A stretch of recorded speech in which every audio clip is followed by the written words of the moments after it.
Why, hello there. We are going to play Battle for Russia, Operation Barbarossa, June to December 1941. And this game is designed by Ty Bomba. So this game, as you can tell by the title, is just the first 6 months of Operation Barbarossa. And it does play a little bit different because both players are going to be controlling the Germans, and we are trying to invade Russia here. So it's really, this game is basically a race for victory points. So let's get going here. So first of all, we have to think about our objectives here. And like I just said, we're racing for victory points. So this is me up here. I am the northern command, goes first. So everything north of this here line. And then the southern command is down here. Really, the game calls it the German Northern Command. It's Army Group North, Army Group Center. And then what they call the German Southern Command is Army Group South. And they have a couple of Romanian units here as well. Alright, so we're looking for the victory points. Each of these cities here are worth a certain number of victory points. So we have Riga here, that's worth 1. Minsk, Brest-Litovsk, not good at pronouncing these Russian names here. Moscow, Rzhev, Leningrad. So each of these cities are worth a certain number of victory points. In the south we have Kiev, down here Odessa, Sevastopol, Maikop, Rostov, I don't know if they do the R's like that, Stalino, Dnipropetrovsk, and Kharkov. So I'm up here. So there's some first turn rules we have to take into consideration here. And one of those is that the German player has to attack first before he moves on the first turn. And so does the Soviet player, but the Soviet has to attack before move in the first 5 of the 6 game turns. But the German just in the first turn has to attack first before he does his movements, because each turn you choose whether you're moving first or attacking first. When you choose to attack first, you actually get a column shift bonus, because in this one they don't have die roll modifiers, it's just the column shifts. So in the first turn you're forced to attack first, but you still get that column shift bonus.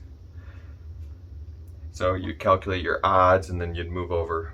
You know how column shifts and odds work. Don't need to explain that to you. So we can see here, well, you can't see any of the strengths of the Soviet units here. But you can see some of these have little dots in it and some don't.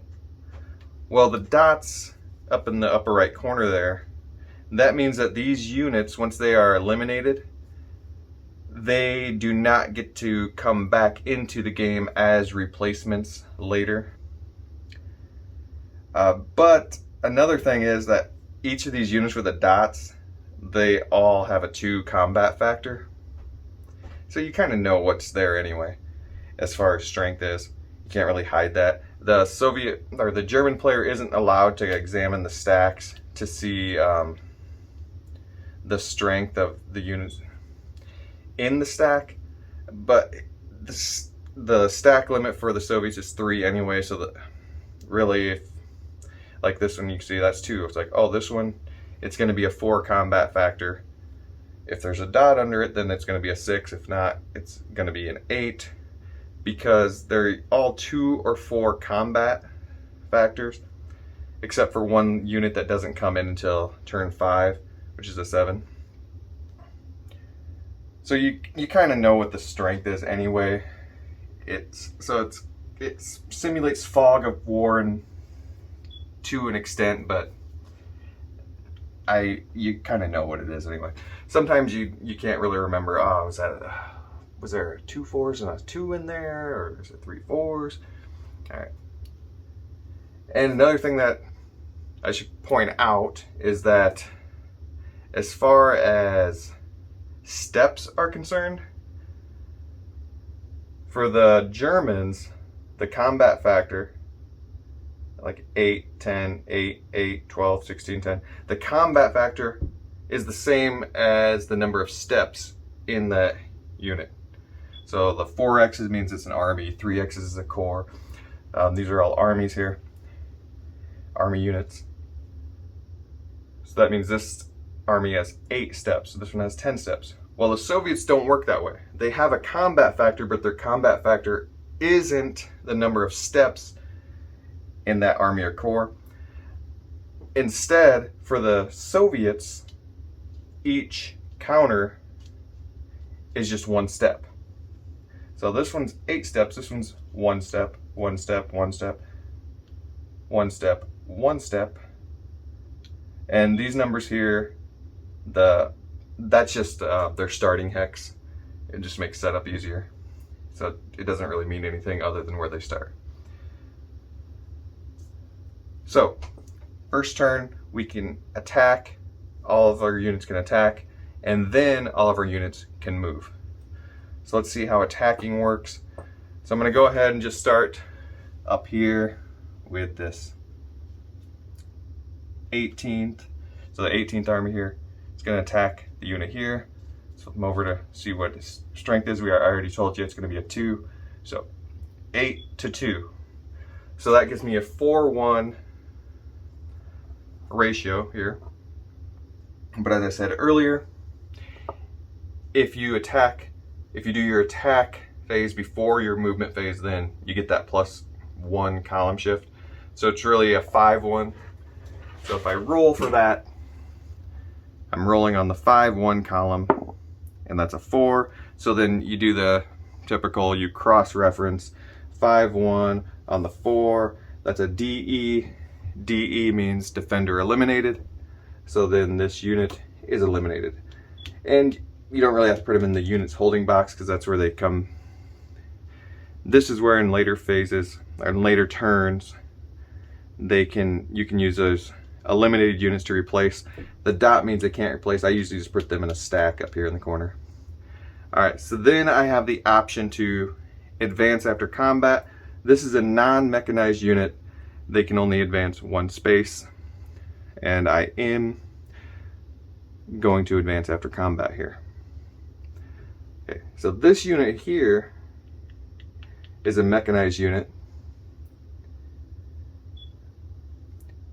which gives it a special ability during the movement phase. It can do an overrun. It's actually called a mobile assault in this game. A mobile assault, which, well, I'll take that into consideration because one of the sudden victories for the Soviets is if they cross this dotted line here, then that player automatically wins. So I want to attack one of these units, but then hold him back, not advance, so that I can do the mobile assault during the movement phase. Well, I know this one's going to be a 2, and this one is going to be a 4, no dot. So this is going to give me that 2-1 because you always round down if it's positive and you round up if it's negative. So 4 to 10, that's going to give me 2-1 odds, but I get that column shift bonus. So I'm going to roll on the 3 to 1, and I rolled a 1. The lower the better. 3 to 1, that's defender eliminated. So now this unit is eliminated. He'll be put in the holding box. He can be used as a replacement in later turns. Starting in turn 3 is when Soviets can start replacing their units. And I am not going to advance here because I want to try to do that attack later, the mobile assault. All right, now let's start attacking down the line here. If you attack a stack, then you have to take, you add up the units and combine their combat factor. So this one's going to be a 6. It's going to be 1-1. Not the greatest odds, but still in my favor. So I'm going to flip these over because this is going to be 4-2. That's 6. And I have 8, but we round down, so it's 1-1. But that bonus gives me 2-1. I roll 2-1, but I rolled a 1. That is defender eliminated. So completely eliminated here. And I am going to advance after combat. Ooh. Okay, now this mechanized unit here, same thing. It's going to attack into hex 1816 here. That's at a 1-1. Let's roll. 4 on the 2-1 because I get that bonus. That's just a DR. DR means defender retreat. And generally they want to retreat, if it's available, just straight to the east. So then I will advance. Now mobile units or mechanized units, they have the option to advance again, but there are units here, so that's not happening, and I don't really want to go there right now. Okay, so here, that's 12. It's going to attack in here. It's going to be a 6 total.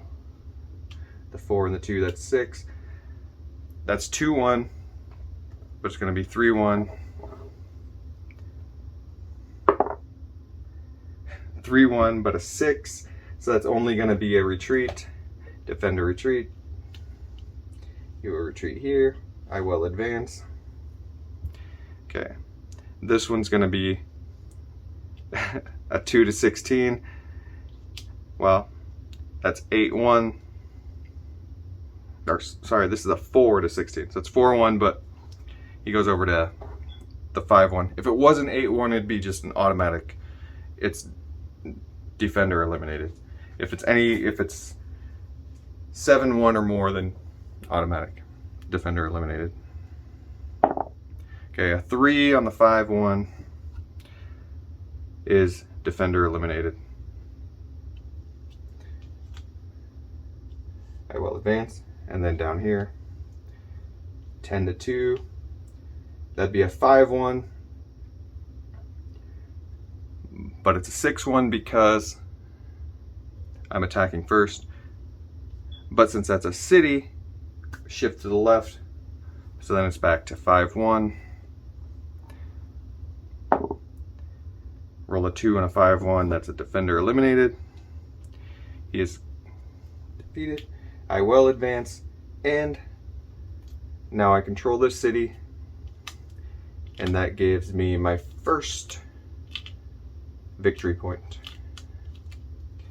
Wow, I am having trouble solving these counters right now. So now I have 1 victory point for the German Northern Command. So that's my attack phase. Now I can do my movement phase. On the first turn, there's a track up here.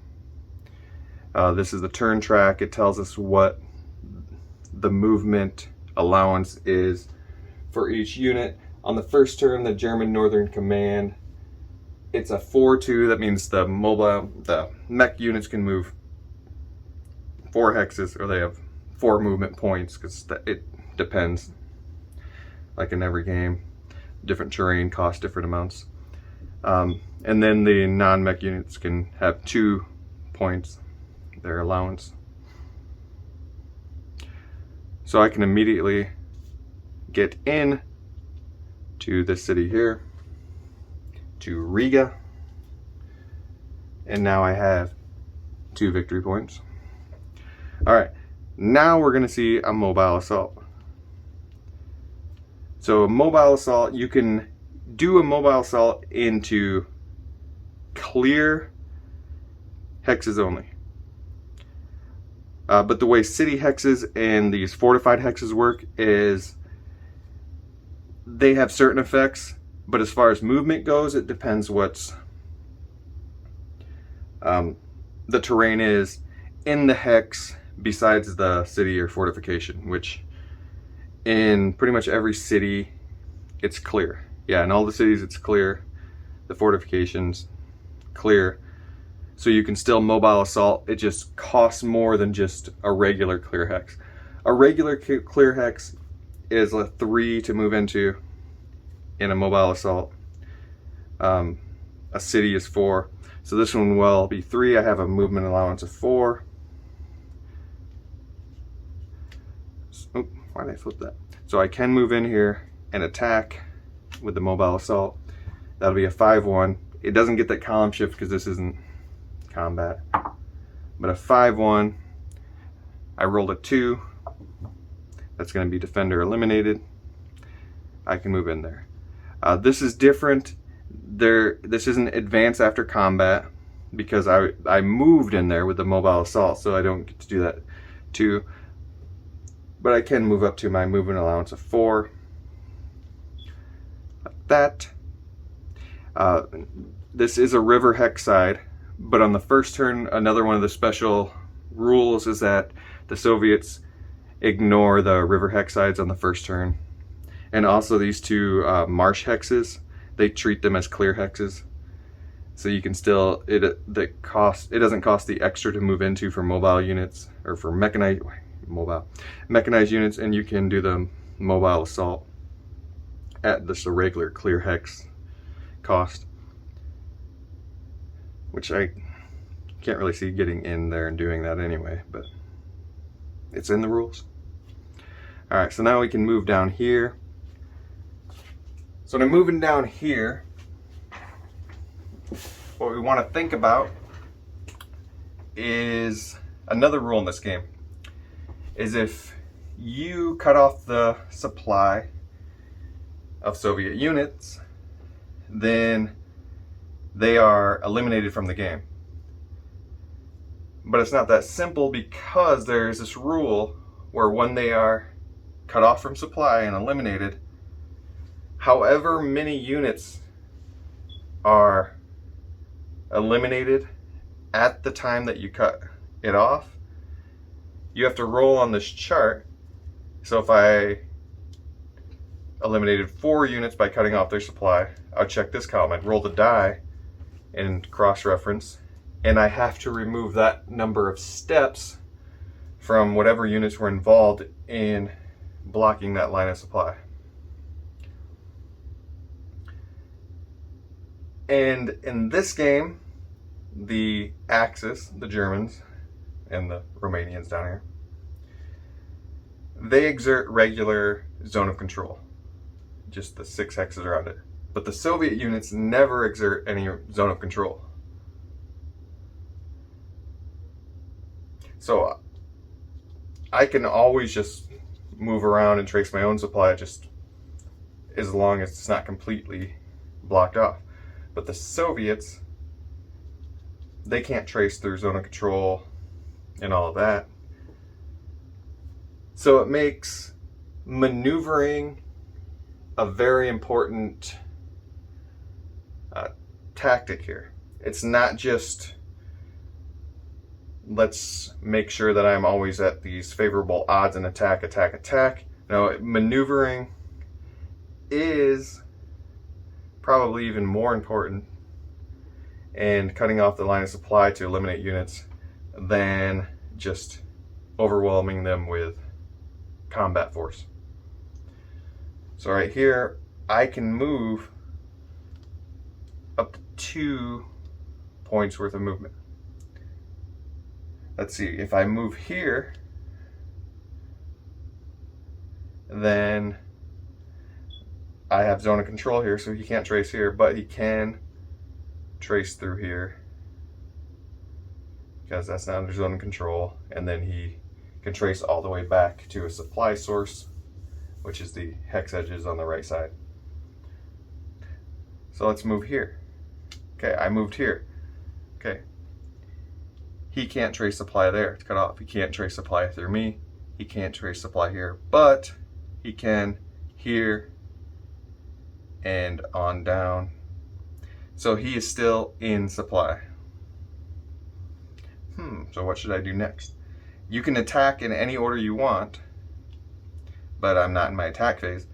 But remember, my mobile units can do my mechanized units can do the mobile assault. So if I do a mobile assault into here, that would be 6 to A to B 1-1 odds. But on the 1-1, really the only result that doesn't do something is a 6, because that's the attack is stalled. But there are some different results in here. So let's roll and see what happens if I do a mobile assault from this unit into those units. So I rolled a 5. So on a 1-1, a 5 is just defender retreat.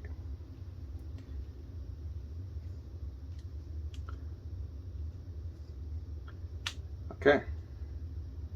And so now I'm here and there. So what do I want to do next?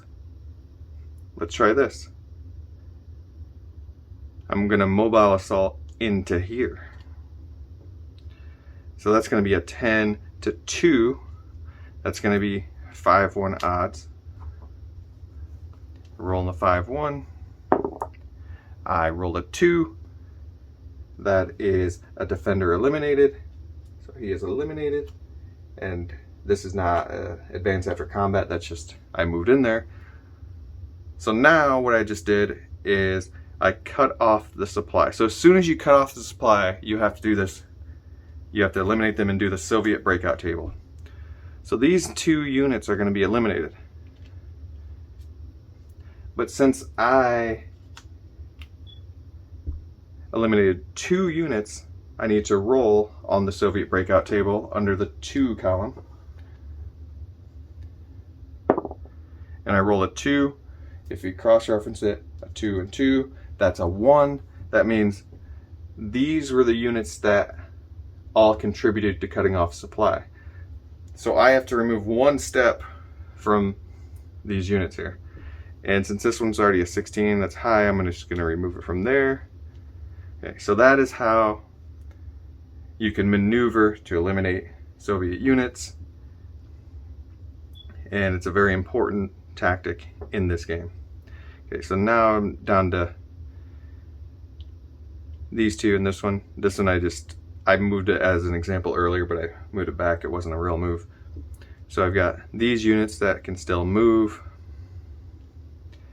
I'm going to move 1. Remember, there's no Soviet zone of control. And one thing to think about too is that after the German Northern Command moves, then the Soviet Northern Command does their turn. Well, the Soviet Northern Command is controlled by the German Southern Command player.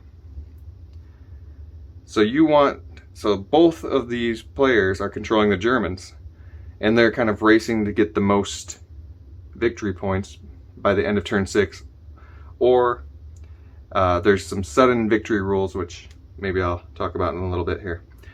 So the Soviet Northern turn is next, controlled by the German Southern player. So he's going to want to try to slow me down from getting the victory points. I mean, there's no stopping me. The Germans are not going to be stopped in these first 6 months. You just do your best to slow down the other German player.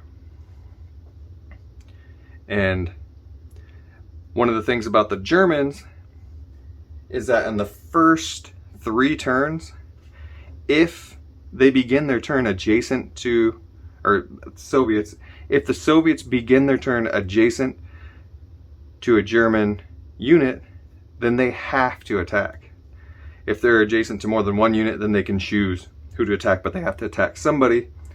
unless it's across a river hex, or if they're defending a city, they're not compelled to attack in that situation. So you can also think about, where do I want to end on these first 3 turns, because I know that then they'll be forced to attack me with these terrible odds, and I'm probably going to eliminate more units there. So there's a lot to think about here when you're doing your movement. And if I moved here, both of these units would be adjacent, but then all 3 of these units, because there's 2 here in the stack, but then all 3 would get to attack the 1 unit, which would be a total of 8 combat factors against my 8, so that'd be a 1-1. It wouldn't be the best odds for me. And even if I moved here, it'd be the same situation. All 3 would attack me. I'm gonna move from here, and they are going to move their 2 here. They're a lot stronger. Even if all of these units attack it, it's going to be a lot better than attacking a unit with a lot fewer steps. And this, I'm actually going to move from here to there. That'd be the 2. And then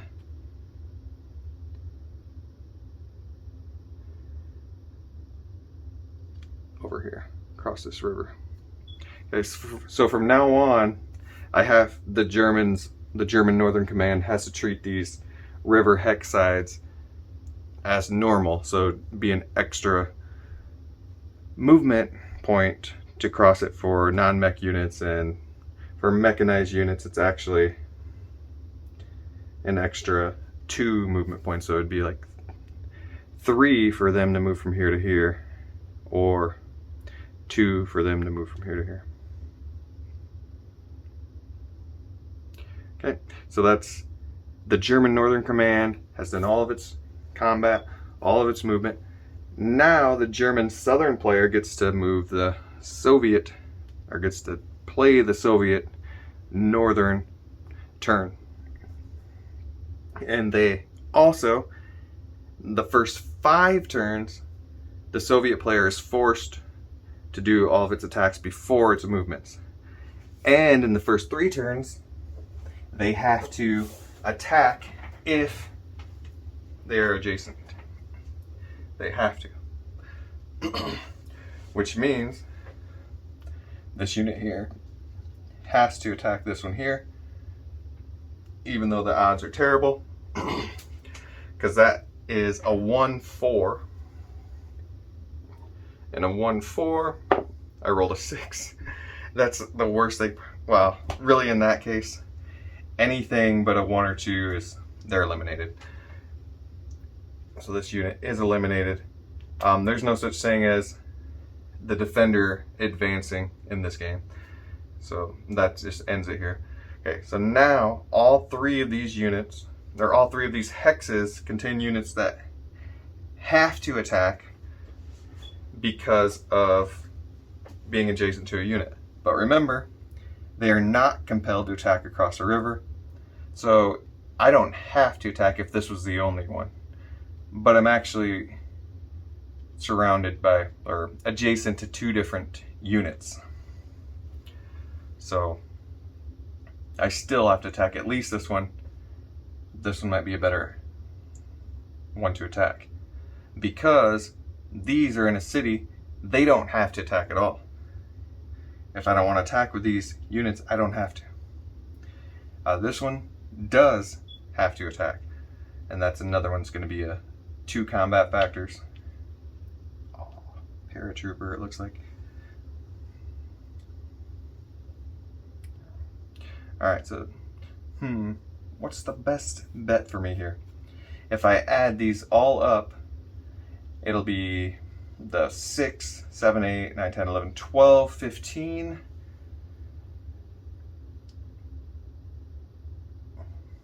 That'd be better odds overall, probably, because this one attacking across a river, it would be it's already going to be a 1-2, and then it'll be a 1-3 because it's across the river. So I think the best bet for the Soviets here is, even though these guys don't have to attack, is to still do an attack where everybody attacks the 15 strength unit here. So that'll be 12 to 15, which is, when you're on the negative side, you round up, so that's going to be a 1 to 2. So let's roll on the 1, 2, and yeah, really, if on a 1, 2, a 5 and 6, all of these units are eliminated. And anything else, then it could be nothing or it could be something. You know what? Maybe I don't want to do that. Nah, I'm going to do it. This German Southern Command is going to be aggressive. See what happens. Ooh, it's a 3. So a 3 is actually nothing. That's a attack stalls. But that's probably good for the Soviets, because they're forced. These two hexes were forced to attack anyway. If I didn't do that combined attack, I was probably going to lose these units. The odds were so bad that these 3 were going to be gone. So best thing I could have done is hope that because I had a 4 and 6 chance of not losing all my units if I did that combined attack there. Okay, so that's all the attacks I can do, because you can only attack adjacent, and the Soviets have to attack first. So now it's movement. Well, movement works the same way for Soviets as for Germans. It's just there's different allowance for each side, because that's just the way it works. It's listed on the turn track here, but otherwise it works the same. You spend movement points to move into hexes, depending on how much they cost. But I have to think, I'm the German Southern player. We're racing here to get the most victory points. So I want to move into positions that's going to slow the Germans down. These units are going to be lost. But what's the best way to slow them down? So you have to think of, you get column shifts for being in different kind of hexes here. Where are the victory points located? They're going to get Minsk next turn no matter what I do. They're just way too strong here in the center. I'm not going to hold Minsk in July. By the end of July, the Germans are going to have Minsk. That's just all there is to it. But and that's only a 1 victory point there. But Leningrad's worth 3 victory points. Wow. And I have these fortified areas here. And moving up there's not going to be the easiest. There's a river hex sites here. There's lakes here. You can't cross them. You have to go around them. You can't exert zone of control from across lake hexes or hex sides. So they can create a bottleneck here that's going to be very difficult for the Germans to get into Leningrad. It basically simulates like laying a siege to Leningrad, because I'm going to have to just wait them out and try to wear them down, but that's going to take a while, and this is only 6 turns. So if you put a lot of energy there, is it going to slow you down from taking the rest? So that's kind of what you have to be thinking about when you're making these moves. So let's see the Soviet movement here. So one thing is, like a lot of zone of control rules, you can't move from zone of control to zone of control, so I wouldn't be able to move from here to here, but you can move out of zone of control. But really my motivation here is just to slow them down. So forcing them to attack here, that slows them down. And so I kind of want to do that. And maybe moving these units into here, making it just a little bit stronger. Basically sacrificing. But that's a legitimate Soviet tactic. A legitimate Soviet strategy is just to throw a bunch of bodies at the situation and slow down the Germans until you can turn the tide of the war. So I moved him here. He's staying there. Let us... Okay, this is going to be a 4-strength unit. Let's move him there. I can... So when we get to the... in this turn, we skip the first phase, which is the reinforcement and replacement stage, because there's nothing to reinforce or replace in the first turn. But in later turns, starting turn 3, the Soviets start getting replacements. And the way the replacements work is you can put them in any Soviet-controlled city that is in supply, or on the right edge of the map. So I'm going to be able to place units right into Leningrad and Smolensk and so I'm not really worried about moving these units out right now. I kind of just want to get a strong defense here because that's a lot of victory points, and I'm fairly confident that I'm going to be able to deny them from capturing Leningrad, at least without spending a lot of time or in resources to do so. So I am going to try to put some stronger units back here. Like this one, for example, let's see, this is a regular, this is just a non-mechanized unit, so its movement allowance is 2 in this, so it's 1. I'm going to move here. I can't move across the river because that would be a +1. Didn't have enough. This one, another one, I'm going to move him back to Reshev, whatever.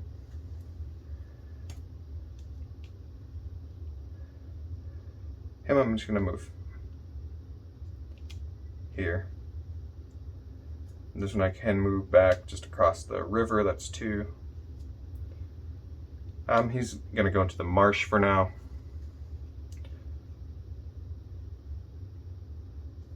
I'll put him over here. So if the mobile unit does, or mobile, because I'm thinking mobile assault. The mechanized unit does do some mobile assault, which probably isn't going to happen anyway, but then I couldn't, or during attack, if I attack here, I can't do the advance after combat from there to there, because there's already a unit here. These other units, let's see, from Moscow, why don't I move him up here? Same thing, I'll move you up. Let's go there. You can stay here in the woods. Okay, so now that ends the Soviet here. Now let's move down south. So this German Southern Command now, well, one thing to note is that on the first turn, anything below the 26XX line here is not allowed to move or attack for the Germans. And by the way, the Soviets, they can't move or attack across this dotted line on the first turn. Generally, they don't get the opportunity, but that's something to take into consideration down here, where they're just sitting right on the line with nothing across them, that you have a chance to come back in the second turn to block that as well. So let's look at our units here. 12, 12, 12, 3, 10, 3. These units can't move or attack on this first turn, but their zone of control still is in effect. So really this one can't move from there to there anyway because he's under zone of control. But let's start by looking up here. So remember the rivers, we ignore that on the first turn. So I can attack across the Bug River if I want to without that penalty here. So let's attack this 12 into this 4. That's going to be a 3-1. But remember way back to when I was doing Soviets before, I get that column shift bonus. So it's really a 4-1. And I rolled a 1. So, eliminated. And I will advance after combat. Let's look at what we've got going on down here.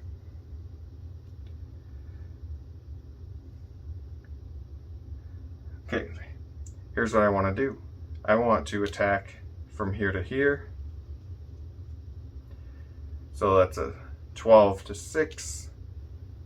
2-1 is going to be a 3-1. So I'll roll for 3-1, and I got a 2. Okay, 3-1, 2, defender eliminated. These Germans just eat these Soviets up at the beginning part of the game. Okay, now watch this. So I move here, advance after combat. But mechanized unit can advance 2 spaces if it's available. So what just happened there? Did I just cut off their line of supply? Can't trace into here. Oh, he can trace into there, but he can't trace into here because both of these units are exerting a zone of control onto this hex. So both of these hexes were just cut off from supply. They cannot trace back.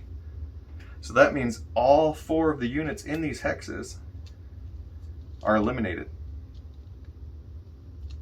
So just like that, I just eliminated 4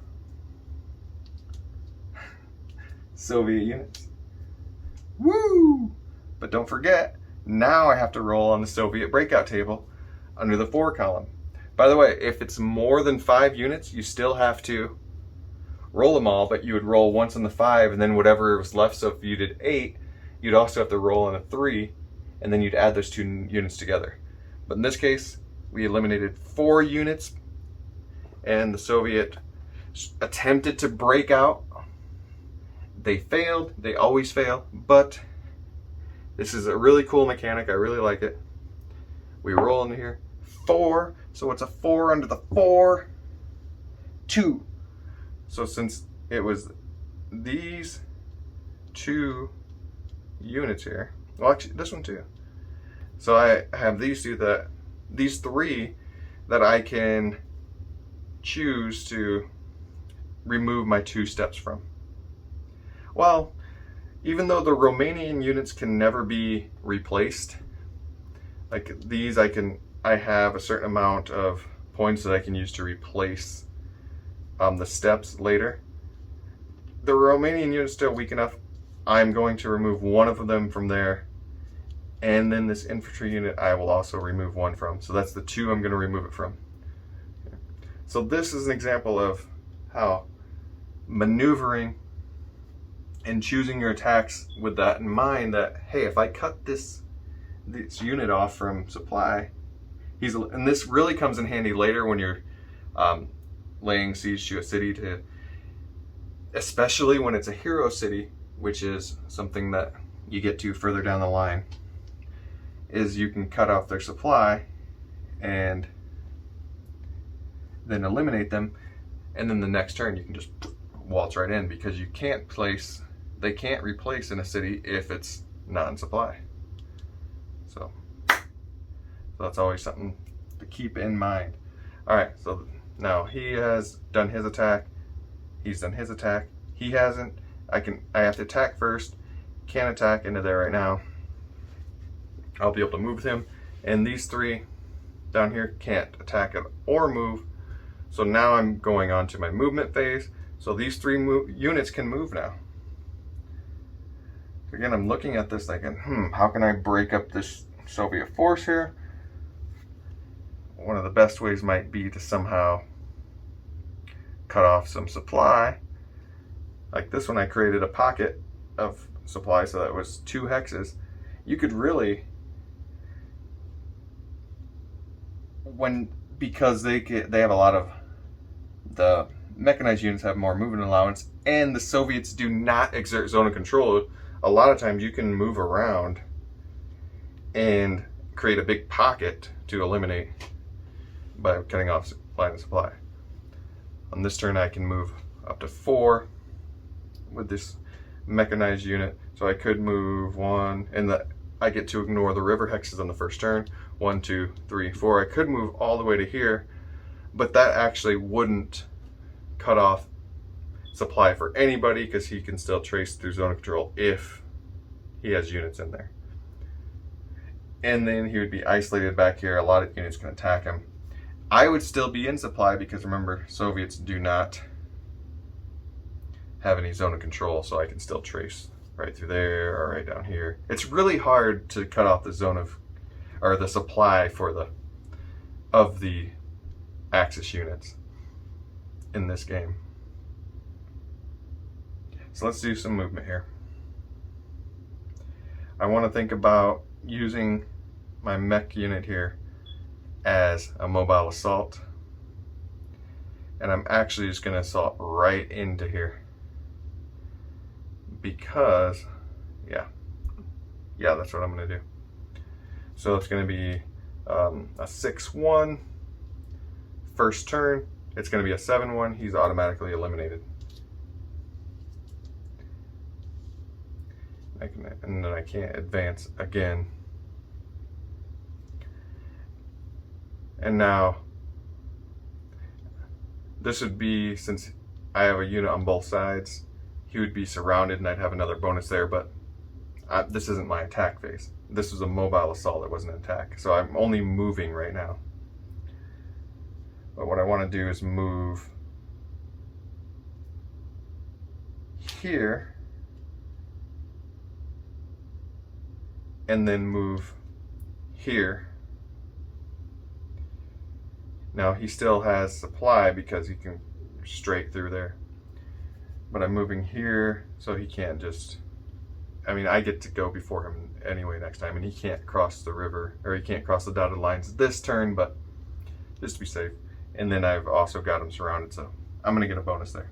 Can't move these guys, so now it's the Soviets' turn. These guys have to attack. 6, what's their best option here?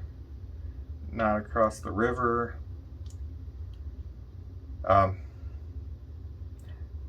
Actually, the best option for them is if these 3 hexes here are all adjacent to this unit in the marsh.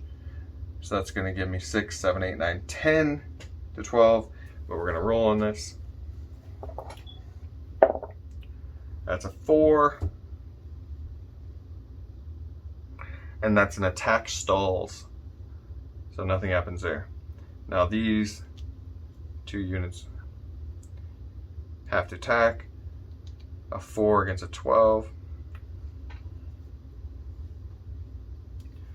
It's going to be a 1-3. Ooh, a roll of 1 and a 1-3. So the defender actually has to retreat. And that's what they will do. And you can't advance into zone of control if you're the Soviets. So if I had eliminated him, I could have advanced here because he wouldn't be here, but since he's just a retreat, you can't advance because it's still under my zone of control. Okay, now down here, he has to attack. He's going to attack the weaker unit. He's actually got a 2-1 advantage, but it's across a river hex side. So that's going to be a 1-1. And I rolled a 2 on the 1-1. Ooh, this is called a bloodbath, a BB, a bloodbath result. So the way that bloodbaths work is that you take the unit that or the hex that has the least number of steps on it. So remember, this is only 1 step for the Soviets, because the Soviets, each counter is 1 hex. But for the Axis, I won't say Germans because this is actually a Romanian unit, the Axis, their combat factor, their combat strength, is also the number of steps left. So this is 2 steps, this is 1 step, So whatever's the lowest in a bloodbath, that's completely eliminated. That's one step eliminated.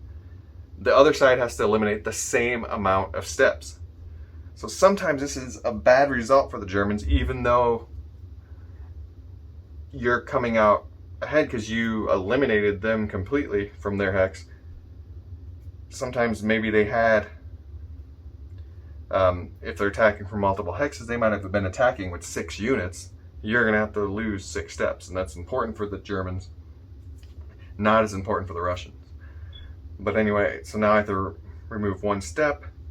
So that's the R3. He is down to 1. All right. So now I'm into the Soviet Southern movement. And as I explained before, kind of just trying to slow them down. This guy I can't really move anywhere right now. So I can see that these units here, they're going to be stronger. Kiev is worth 3 victory points. So I'm going to move 3 units because, don't know if I mentioned this, the Axis, they cannot stack at all. You can only have 1 unit per hex. The Soviets, they have a stacking limit of 3. It doesn't matter what the strength of the units are, it doesn't matter what type of units there are, it's just 3. So I can have 3 Soviet units in there. So now there's a 12